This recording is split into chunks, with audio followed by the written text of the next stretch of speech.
In this video, we are addressing the controversy of Iso-8. The community is very heated. And when I say we, I am talking about my brother, OhEmGee. There he is. Yes. And if you're ready for it, OhEmGee, tell him what we're going to do.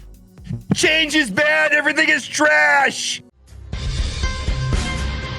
ValleyFlyin.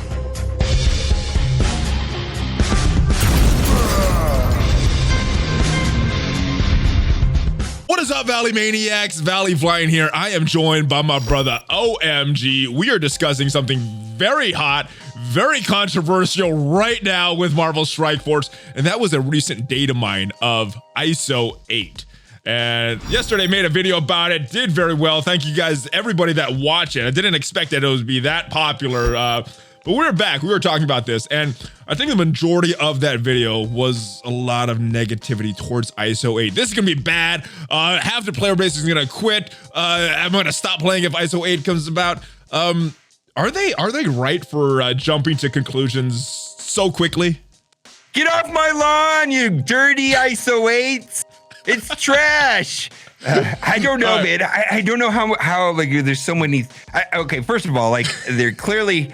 A lot of people are coming from Galaxy of Heroes and they don't like the mod system under there. So like, I get it. Like they're, you know, I would do these meetups before everything came down, like in LA and once in Chicago, and they would be like Galaxy of Heroes players come, and a good percentage of them, of the people, just did not engage with mods. They were complicated, they were clunky, and they were very random. And I personally, as someone that makes videos, I liked them because it gave me an advantage over my opponents because I could take the time to do them and get optimal results.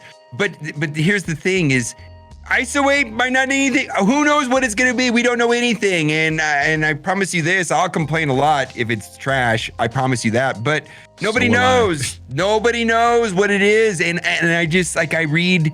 Some of the outrage on Reddit of legitimate concerns about Galaxy of Heroes, but I don't know that that has anything to do with Iso-8 and whatever it's going to look like. I mean, we saw it briefly already before, and some of the things that people are talking about look like they were addressed months ago, right? Yeah. I think the one thing was adjusting that speed. But let me back up really quick, because some of the comments in yesterday's video is because I didn't address what Iso-8 is, what is mods. Can you briefly explain what Iso-8 is, or what is mods in Star Wars Galaxy of Heroes?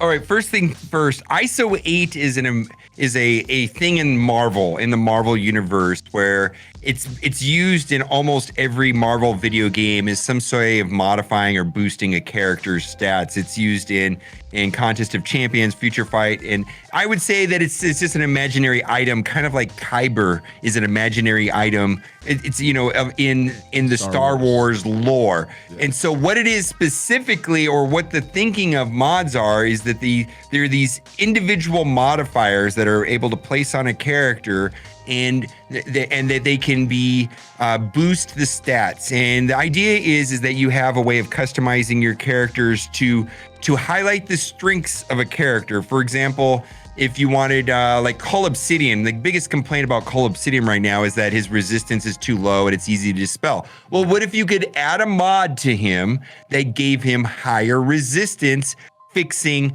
that problem? And that's the idea of Iso-8, is that there's a way of boosting a character's individual abilities in a way to get a better performance out of them. And there are all kinds of tips and tricks and little nuanced things in Galaxy of Heroes that give players extreme advantages when done correctly, provided that you spend the time to work on them and to learn them, which is incredibly tedious in that game. Frankly, it's just a nightmare. Yeah, so I think in that you mentioned a bunch of positives, some negatives as well. I guess one of the positives, one of the big things, is you're able to have control over modifying your character stats, which gives you a huge advantage. What other positives are you seeing have you noticed playing all these years Star Wars Galaxy of Heroes? What positives have mods brought to that game, in your opinion? Okay, for the people that choose to engage them, they do get a drastic advantage in PvP in the Grand Arena system. And there's just like all these little nuanced builds for individual characters against certain matchups, which absolutely determines the outcome of the match. And thinking about certain characters that have higher resistance, like I mentioned, Call, but what about like Shield? Shield has an advantage when they crit, right? And you know, the things happen when they crit. They remove turn raiders, so you could boost the crit rate on Shield, and the Shield team is going to get better just because of that stat. And so taking the time to optimize mods, and then here's the things: we don't know anything about what they're going to look like. We don't know what stats are going to be fixed. We know nothing because there was an original version of Iso-8 that we were shown. You know, it was a long time ago, 9 months ago, and then there was a beta that was a disaster, right? We don't know anything. Like, it's completely different now. But the idea is, you get a piece and it boosts this, and what that is, it could be health, it could be damage, it could be crit, and the biggest fear is that it's going to be speed, and they've talked about speed at length. So, which is the most hated one in Galaxy of Heroes, that it's all about speed at some point. Hey, let me switch base. If they didn't have speed as one of the main like alpha stats in Star Wars Galaxy of Heroes, would you be in favor of it in that game? Because they specifically said when we were there, they're not going to add speed to these Iso-8s when they come to Marvel Strike Force, because that's kind of one of the biggest negatives I think in Star Wars Galaxy of Heroes. Everybody is trying to roll for speed. There's a lot of RNG in trying to roll for speed. If you don't get speed, that mod is basically useless. So if that was taken out of the equation. So here's the thing: speed was done wrong in Galaxy of Heroes, and everybody hates it because it was done wrong. And if the speed stat or the speed modifier was a third or half as strong as it was in Galaxy of Heroes, and you couldn't double your character speed just by mods, I mean, it's absurd the way that they did it and designed it. And so I'm not sure if it's speed that's bad or the way that they did it in Galaxy of Heroes, because, you know, a lot of people in stream have heard this, like, what if it's just a boosted turn meter of 10% on turn 1 only? I don't know that that's bad. Yeah. Well, just one time boost at the beginning of the match. Okay. Yeah, you know, I think there's ways of doing it, and I think that speed is a stat that has been used in other games, not Galaxy of Heroes, other games, and it's been done correctly. And I hope that, you know, I trust that they've pulled positive elements from other games. There's lots of other games that have similar formats, and they learned from the best, and they discarded the trash from the ones that did it wrong, is my hope. That is what I'm hoping as well, because we did meet with Jason Bender, Cerebro, while we were at their offices, along with Casino Arnold. We talked about this in your channel. For me, one of the big takeaways from that conversation was the actual concern that Jason Bender had with not wanting to upset the community. So he was really looking for your and Arnold's feedback. What was done right? What was done wrong in that game? What was your big takeaway from that meeting? Three things actually. The main thing is that the system was, I don't want to use the word dumbed down because people might interpret, but the system seemed a lot simpler than Galaxy of Heroes, which appealed to me. It did not seem, because mods are complicated in that game, and it seems simpler. The other thing too, the conversation definitely was directed towards API, which is API is giving the game the ability to you know, I have all my roster, right? Sharing my roster with my permission to a third-party website so that I can aggregate all my stats and organize it without having to do it manually. Right now, we're doing it manually with that MSF PAL, where we actually upload screenshots. You know what I mean? But we're talking about not having to do that, where it just, the data goes, the conversation with that. And then the idea is that he wanted it to be not time consuming. He didn't want the game to go to this, you know, this super complicated thing that people were just going to refuse to engage with. And so I thought that was good. And then he talked about alpha stats and speed and things like that. And I think that what I saw was that Red Stars was such a broken system. And I personally know, I mean, first of all, the whole boycott and everything, things got changed with Red Stars. I was actually kind of skeptical of that. I saw those changes as happening because they needed to be changed to make way for Red Stars, because there were some really horrible interactions with Red Stars and Iso-8 in the initial beta test. And so that's the way that I saw it. But yay, anyways, how the change is for the better, I'll take it. The reasons why the change was made, I guess, doesn't matter. So I just I think there's a lot of people, I was kidding at the beginning of winter because, that's kind of my whole thing is I'm a boomer and get off my lawn and change is bad. And, when I played Marvel Strike Force, I had to walk uphill both ways in the snow, both ways. Don't you remember back in Global Launch? Yeah, Global Launch. We had 6-hour resets and Blitz wasn't trash. I mean, come on. I mean, just a new character in a raid, and they would have a mouse right? and we got all kinds of charge for these new characters. I know, right? It's just like, let's give them a break. And I mean, the thing is I know they're very aware of Marvel Strike Force. The Cerebro worked. They're very aware of Galaxy. Cerebro worked at Galaxy of Heroes. Like, dude, the guy knows. They know what's going on over there, right? So I want to give them the benefit of the doubt. And if it's I was gonna cuss right there. If it's bad, I was gonna use that other word. If it's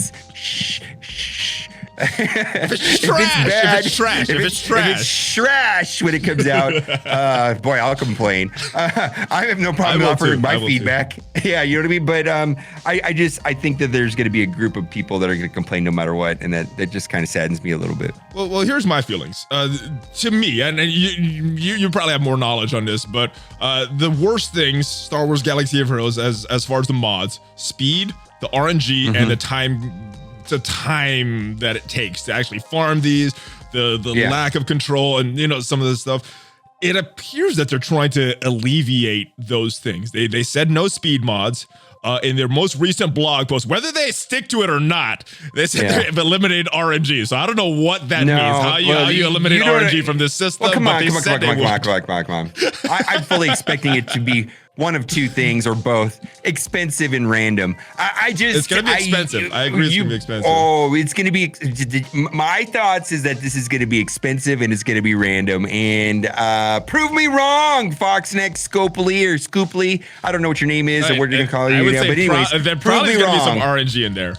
Let's say they find a way to make it good, remove it, and let's say it's not as time consuming like Jay's and all the stuff that they promised.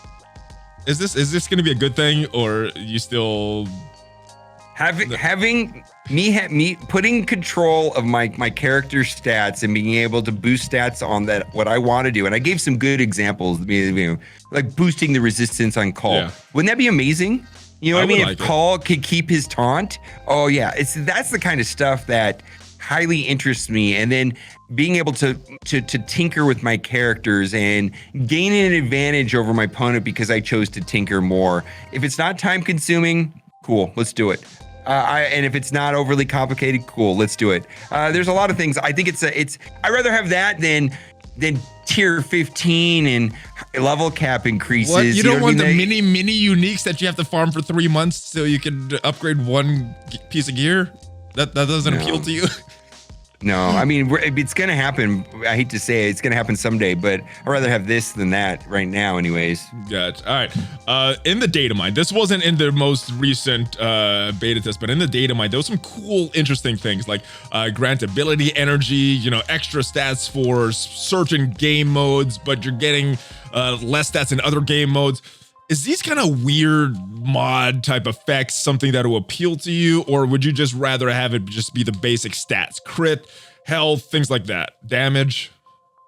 Change is bad. Yeah, of course. Let's bring it. No, that's what I'm saying. Is there's going to be a certain group of people that are going to scream change is bad, and contempt for contempt before investigation. Before we get to see it, they're going to hate it. So I don't know. Bring it. Let's see. Let's figure it out. Let's give us something new to do, and we'll learn it, and we'll make videos, and we'll share our experience with the community, and the master beta testers and the master theory crafters will go to work, and we'll see. Right? I don't know. We'll see. Bring it. Bring it. From myself, No changes yesterday. Still cautiously optimistic, hoping it's going to be good. But knowing the history of Foxnext scoping in the past, I have no idea what's going to happen. So that is my thoughts. Hopefully it's good. Hopefully it's not bad, but we will have to see. All right, so before we go, any final thoughts on Iso-8? Where do you stand right now? Well, I don't know how to say this. Well, how can I have any stance on this? We don't have it yet. Stance. Okay. Yeah. There's no stance to be had. Nobody should have an opinion about this at all. Let's see it when it comes out. Nobody should have any thoughts. I just none. It's like nothing. Zero. And you know what? I'm one of those people. I think something is better than nothing. I'd rather have this than a level cap increase or anything other than higher gears. I mean, it's so unoriginal and you know, lack of creativity whatsoever. This is actually something they have to develop, and we get to discover and understand and learn and test. I like that way any day. I think this could have some very good results. And you know, I have no idea what to expect as well, because in their most recent blog post about Iso-8, they said they've taken the feedback, they're gonna go do whatever to it and revamp this thing. So I have no idea what it's going to end up. You know, all the things that I saw previously need to be thrown out because I'm not sure how much they're going to change, how much they're not going to change. So it could be totally different. It could be just minus similarities. I don't know. I have no idea what the first version was not good. The first version of this was not good. So I expect it to be. I don't know what to expect. We'll see.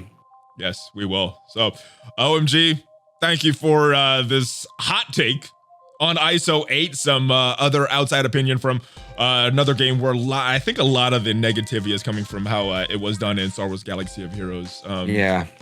Where can people find you? I don't know. Everywhere, man. I'm on the interwebs, man.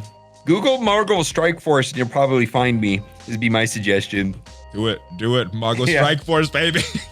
Thank you guys for watching. I will see you guys next time. Give me a subscribe, smash that like button, all that good stuff. Get your Valley merch. I see you wearing it all the time. So be just like OhEmGee and get your Valley merch. Give me a Hulk fist bump, and I will see you guys next time. Have a great weekend, guys. ValleyFlyin, OhEmGee, out.